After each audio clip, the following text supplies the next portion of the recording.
দেখেন আমেরের জীবনে অনেক বড় স্বপ্ন ছিল, সে হজ করতে যাবে, সে কাবাগর তাওয়াফ করবে, এটা তার স্বপ্ন ছিল। এবং গত পরশুদিনই তার হজের ফ্লাইট ছিল। সে যখন এয়ারপোর্টে আসলো, পাসপোর্টে নিরাপত্তাজনিত কিছু সমস্যার কারণে তাকে একটু দাঁড় করিয়ে রাখা হলো। সমস্যার সমাধান যখন হলো, তাকে যখন ছেড়ে দেওয়া হলো, তখন আসলে অনেক দেরি হয়ে গেছে। কারণ আমেরের সাথে অন্যান্য যে হজ যাত্রী তারা এতক্ষণে বিমানে উঠে গেছে এবং বিমানের দরজা ভিতর থেকে বন্ধ করে দেওয়া হয়েছে। তখন সেই এয়ারপোর্টের অফিসাররা সেই পাইলটের সাথে কথা বললো, পাইলটের সাথে যোগাযোগ করলো, পাইলটকে বললো যে দেখেন একজন হজ যাত্রী নিরাপত্তাজনিত কিছু সমস্যার কারণে বিমানে উঠতে একটু দেরি হয়ে গেছে, তাকে একটু বিমানে উঠিয়ে নেন, সে বিমানে উঠতে পারে নাই।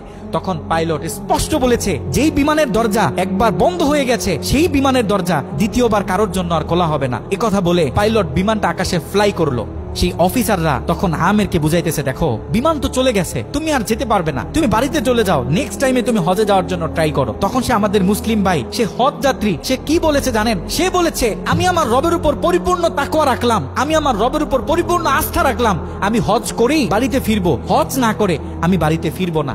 কথা বলে সে এয়ারপোর্টে দাঁড়িয়ে রইল। ঠিক কতক্ষণ পর সেই বিমান থেকে এয়ারপোর্টে মেসেজ করা হলো যে বিমানের ভিতরে যান্ত্রিক সমস্যা দেখা গিয়েছে, খুব ইমার্জেন্সি, বিমানটা সেই এয়ারপোর্টে ল্যান্ড করতে হবে। বিমানটা যখন এয়ারপোর্টে ল্যান্ড করা হলো, যান্ত্রিক যে ত্রুটি, এই ত্রুটিগুলো যখন সমস্যা সমাধান করা হচ্ছে, তখন সেই অফিসাররা সেই পাইলটের সাথে কথা বলেছে যে দেখেন কোনোভাবে এই যাত্রীটা একটু নেওয়া যায় কিনা, সে তো হজ করার উদ্দেশ্যে বাড়ি থেকে বের হয়েছে, সে তো বাড়িতে যেতে চাচ্ছে না, হজ না করে তাকে একটু নিয়ে নেন।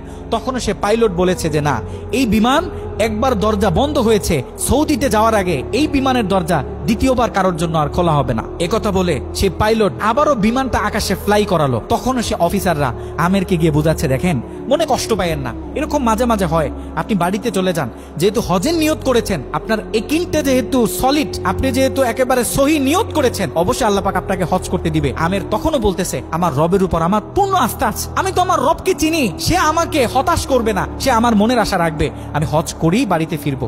এ কথা যখন বলতেছে, এর ঠিক কিছুক্ষণ পরে আবারও সেই বিমান এয়ারপোর্টে মেসেজ করলো যে বিমানের ভিতরে এখন আগের চেয়ে বেশি কিছু যান্ত্রিক ত্রুটি দেখা গিয়েছে, বিমানটা আকাশে ফ্লাই করতেছে না, বিমানটা ইমার্জেন্সি, আবার এয়ারপোর্টে ল্যান্ড করতে হবে।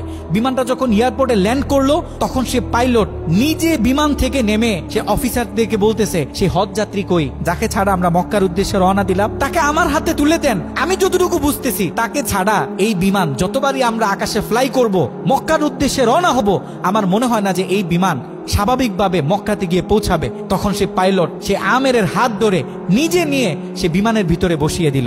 দেখেন আল্লাহ পাক তো স্পষ্ট বলতেছে ওয়ামাই ইয়াতাওয়াক্কাল আলাল্লাহি ফাহুয়া হাসবুহ, যে আমি আল্লাহর উপর তাওয়াক্কুল করবে তার জন্য আমি যথেষ্ট, পৃথিবীর কাউকে তার দরকার হবে না। আল্লাহ পাক আপনাকে বলতেছে, আল্লাহ পাক আপনাকেই বলতেছে, যখন আপনি বিপদে পড়বেন, যখন কোনো বালা মুসিবতে পড়বেন, আল্লাহর উপর তাওয়াক্কুল করেন।